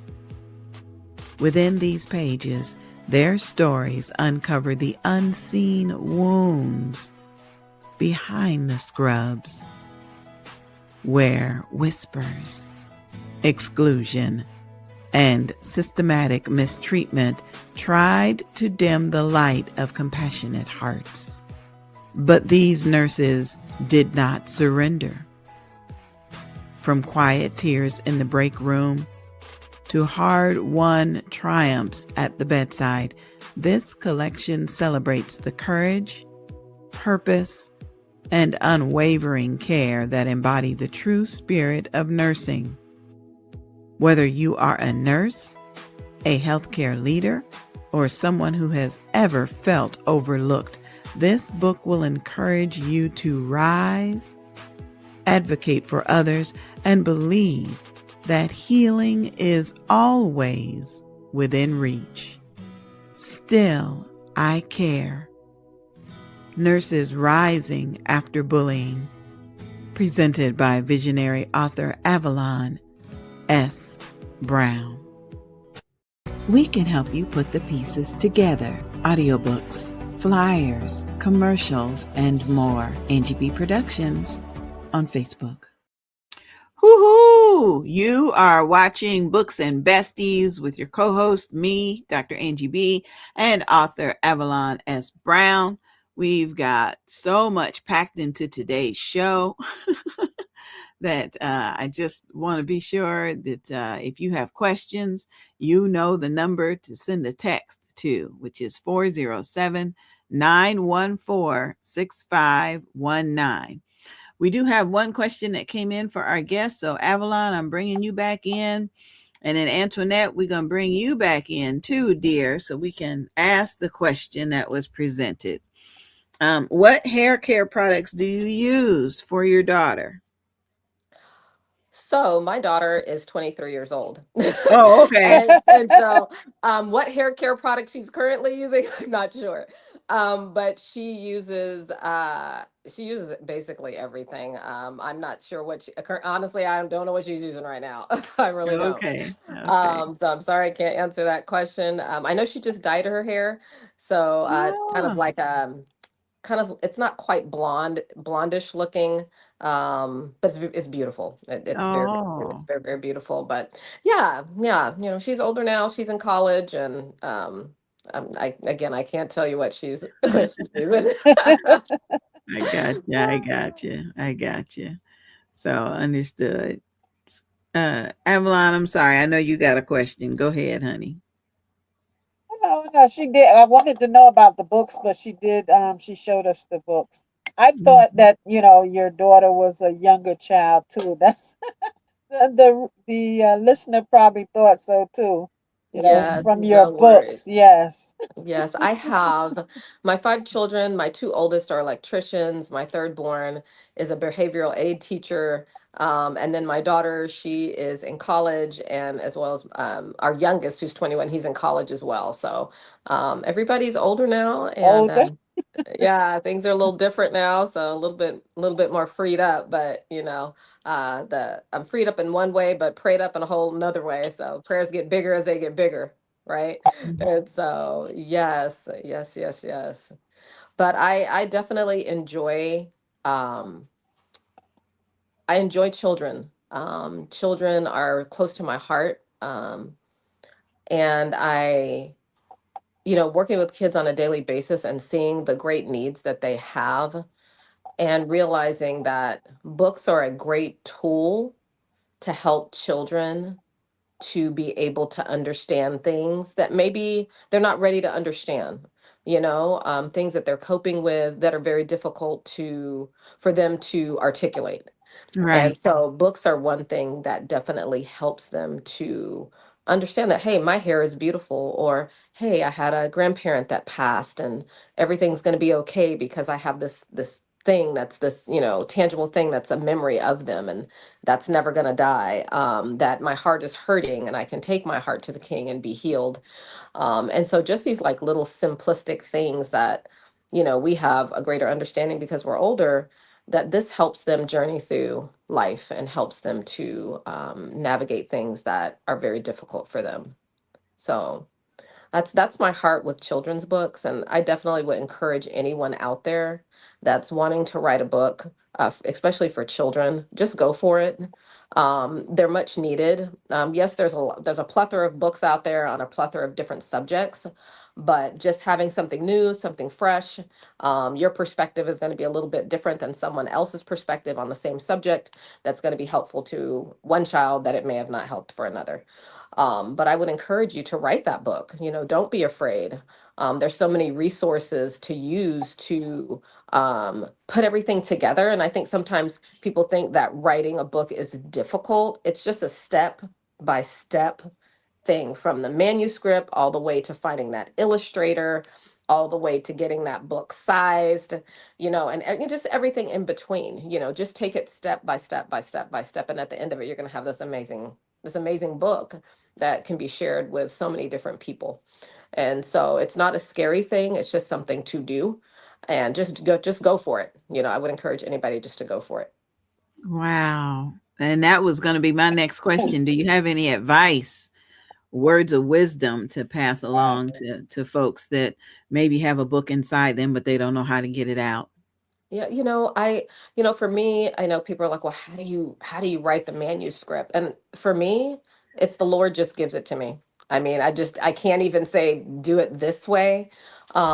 it just, I have to give all glory to him. You know, he gives it to me and it just comes out on the pen, or, you know, on the computer, I'll type that out, whatever the case scenario may be.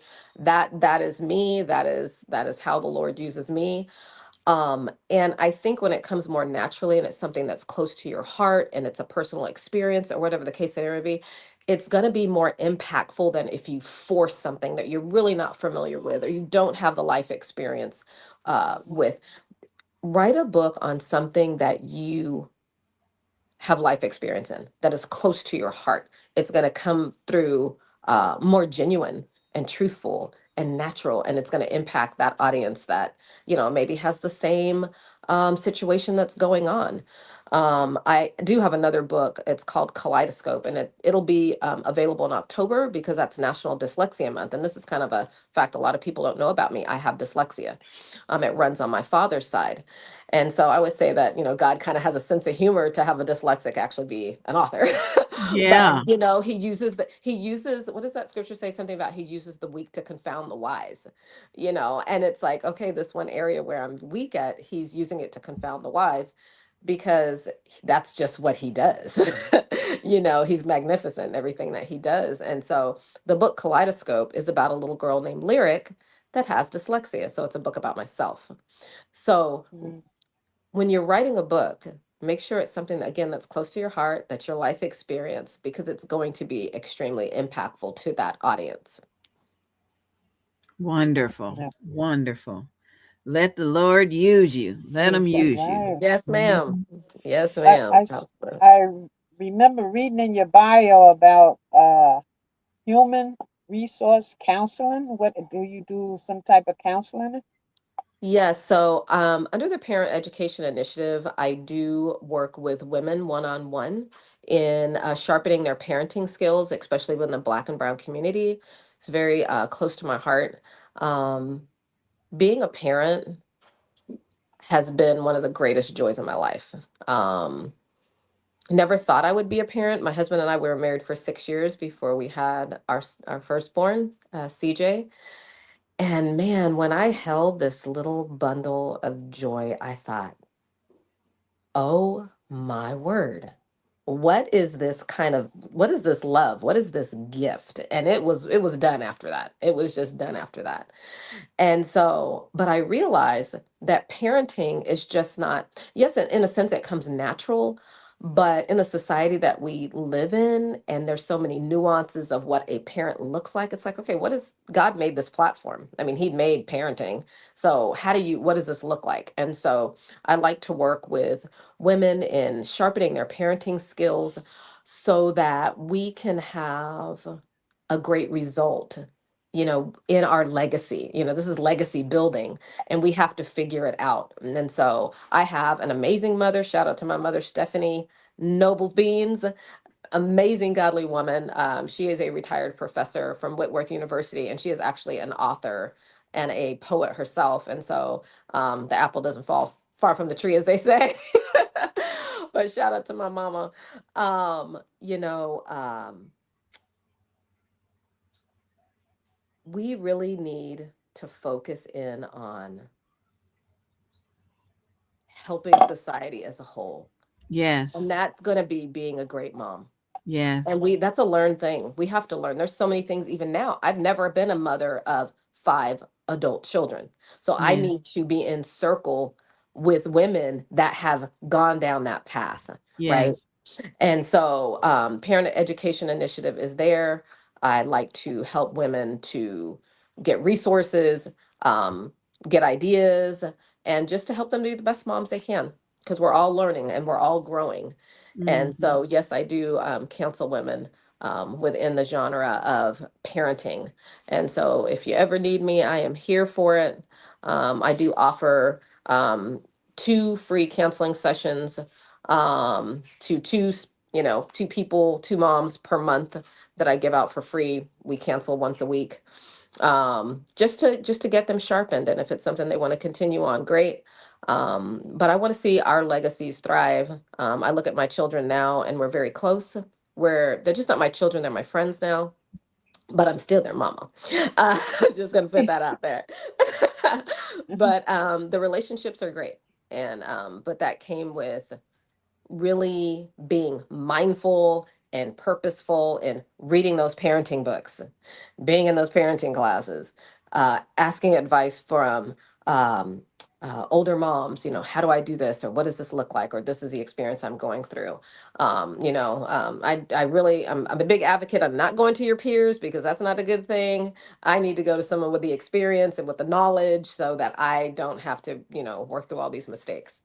And so, so yes, that is what I do. That is what I do, and I'm very grateful that God is allowing me Awesome. to do Yes. it. Praise the Lord. Praise the Yes. Lord. Yes, yes, praise the Lord.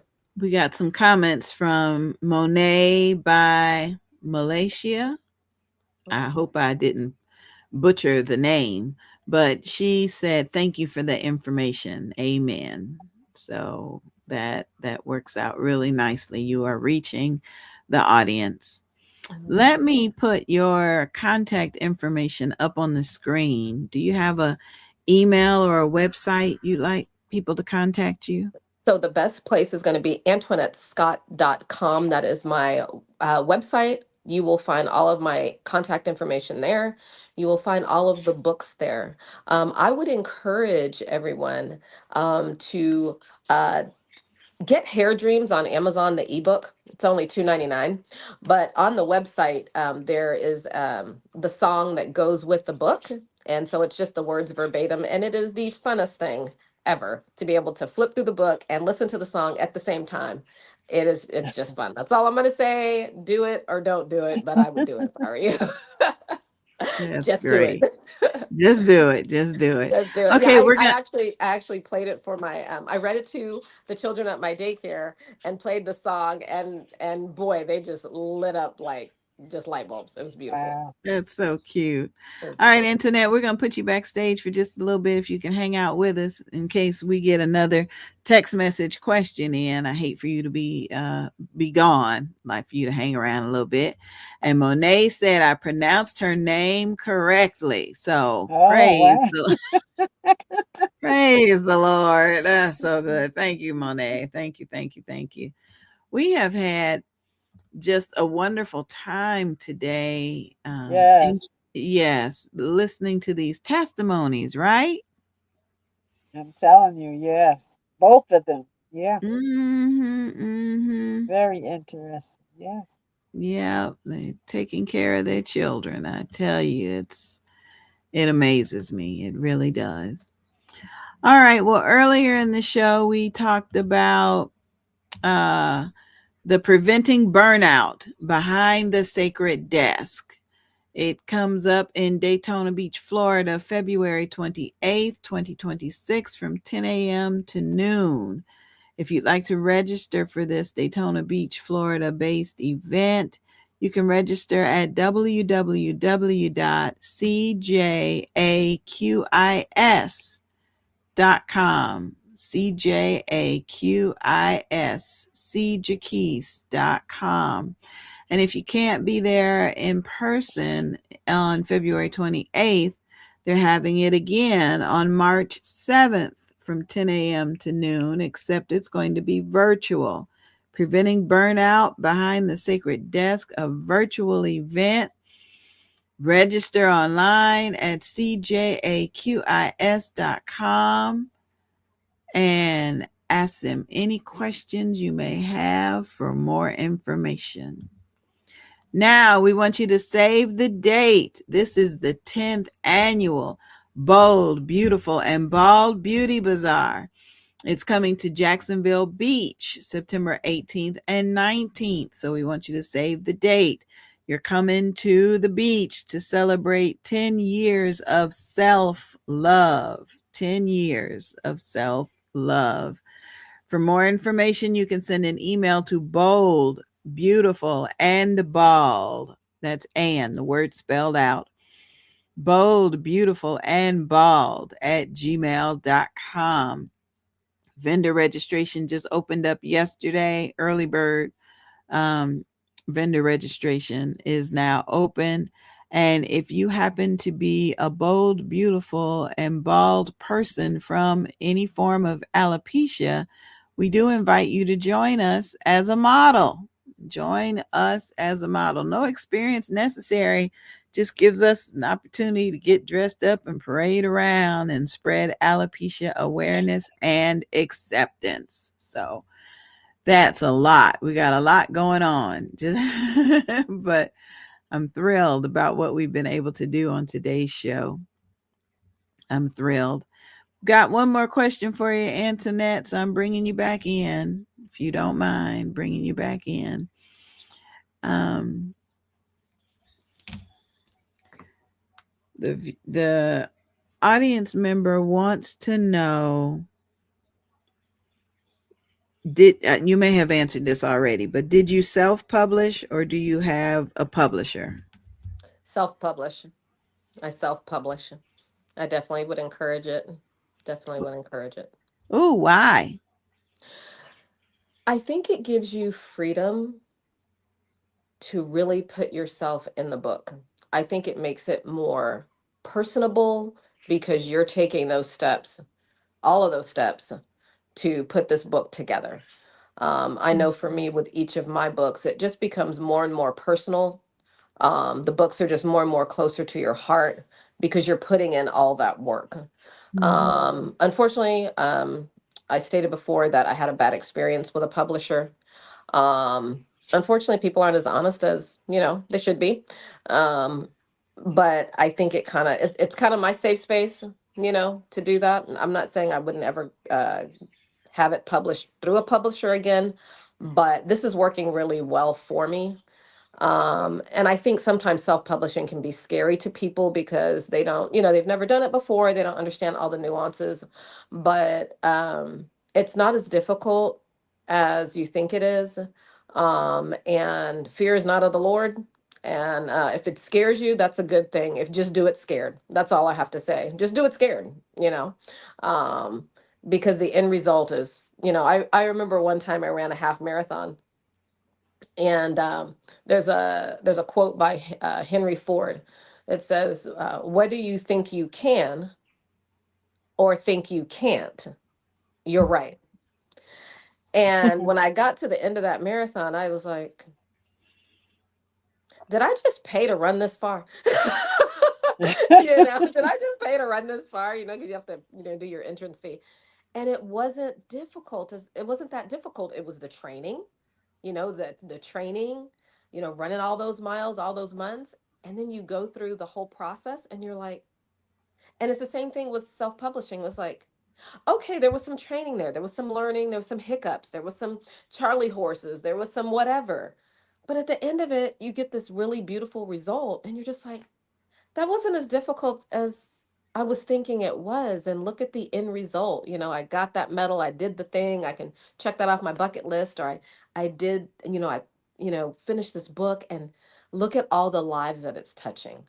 Whatever the process may be of you putting the book together, I will tell you it will be worth it. Just like the previous author that came on earlier, the impact that her book is making within that circle of community that she's in is huge. It is far reaching. Her book is for the children that will be born with that same situation. That book is going to be available to them. So it's not just for the current children in that particular situation, it's for the children that are going to be born in that situation, right? So it's already there. Yes. And so, Wooby's journey is for children that are going to potentially lose someone. It's going to happen. It's just a give me. The book is already there. It's available. It's in therapist's office because they're going to need to possibly go get some therapy and talk through some things. Those books are there, and so it's not just for Yes. the moment. These books are not for us. They're a spillover for other people. Right. Absolutely. It's true. Yes. Spillover for other people. So the next question that came in for you is, how did you get your books in the schools? You know what? It's all footwork. It's all footwork. I'm actually delivering a setup to two schools for the Land of Hearts. Um, you have to send emails out. You just put together kind of just a general letter, introducing yourself, introducing your book, and letting them know why it's important that they have that book at their particular school, whatever the case scenario may be. The particular two schools are Christian schools. And so let them know how it's going to be beneficial. And you're going to get some emails back. You have to go to the schools as well, introduce yourselves, gift a book. Gifting is really, really important. Getting on your social media platforms and, working smarter and not harder.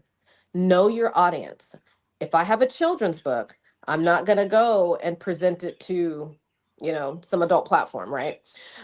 So I think sometimes, and what I have learned through experiences, I was wasting a lot of times presenting my book to a platform that didn't need it, right? Mhm. So be very, very strategic, very, very specific on who you're introducing your book to, and make sure it's going to be beneficial for that particular platform that you're introducing it to. Okay. And so that's what I do. I really make sure that I introduce each book to that particular audience, so I'm not wasting my time or their time. All right. That'll do it. You got any final thoughts or I just want to say comments? thank you all so much. This is an amazing platform. I've been on it, looking at all your YouTube videos since I was invited to be on the program. And I want to say you ladies are such a blessing and such an Thank you. inspiration, Thank you. and reaching into the community. Some of the impact you all will never know who you've actually reached. And so thank you all so much for just being who You're you are welcome. and doing what you do. Such a blessing. Thank you so much for allowing me to be on your beautiful platform. Of Thank course. Thank you, you. Sister Scott. Thank you so much. We appreciate you. And when your next book is out, get in touch with us so we can hear That's about that right. one. Absolutely. God bless both of you and have a wonderful Follow rest of your your day. You journey. You too. too. Thank you. Bye-bye. Oh, I Yes. love her. I love her. I love Yes. her. Yes. I have to reach out to her again Mhm. today. My goodness, that Yes. was something. Dyslexic. Wow. You would never know. Man, from the There's beautiful a talent in bio. everybody. Yes. Sure is a talent in everybody. You're right about that.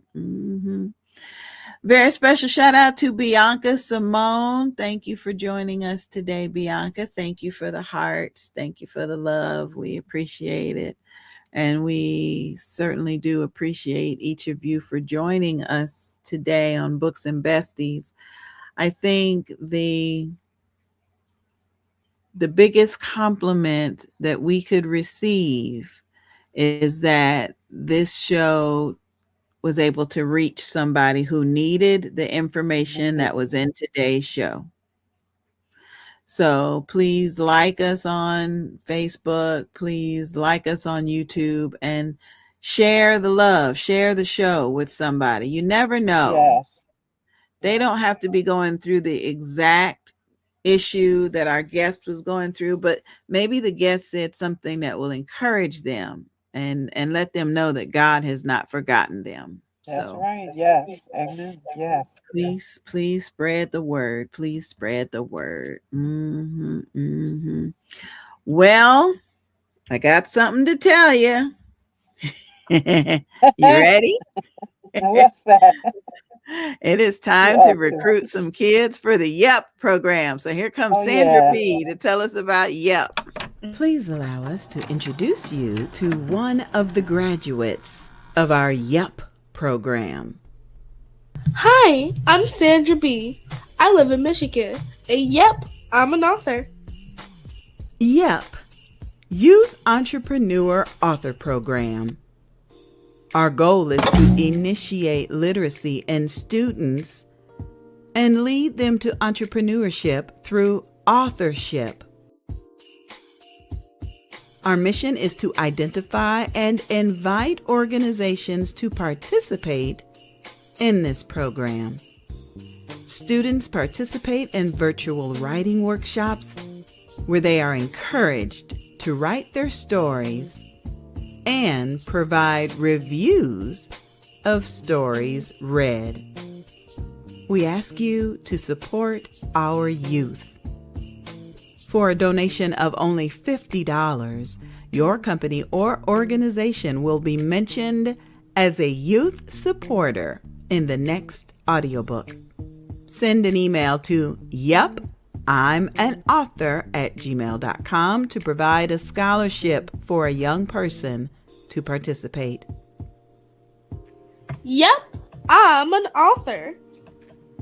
Proceeds are accepted and disbursed by Angie BEE Productions. And now, these students are authors and entrepreneurs. Follow us online. Just search for Yup, I'm an Author on Facebook. Use the hashtag Yup, I'm an Author. Or call 407-914-6519. That's 407-914-6519 for more information. This program is sponsored in part by Angie BEE and Barty Productions. Yep, I'm an author. Yep, she's an author. And every time I talk to her, she tells me she wants to re-record that commercial because she was fighting a cold and so congested when she first recorded it. But Sandra is an author, and yes, your children can become authors too. It is a virtual program where everybody gets on screen and they're guided through a writing session. They learn the importance of editing, maybe putting an outline together for a book. And they especially learn the importance of treating your book like it is a part of your business. Okay. The important thing about having books on your shelf is that you can autograph the books and sell them. But keep in mind, you have to buy those books first to put them on the shelf. You buy them wholesale, sell them retail.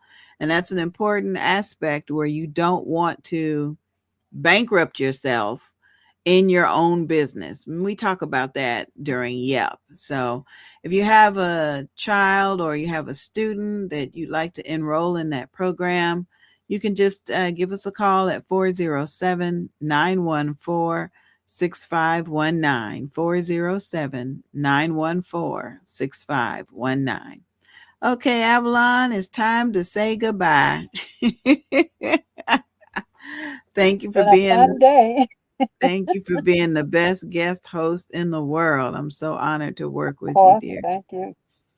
And if You're it's the welcome. Lord's will, we'll be back on another Saturday from 11 a.m. to 1 Eastern Standard Time. See you For later, the everybody. strong wind today, don't wait. Oh, goodness. The wind is Okay. strong today. Thanks for that. We just need to stay inside with Yes. a big pot of chili. All right. All right, everybody. Thank you and be blessed.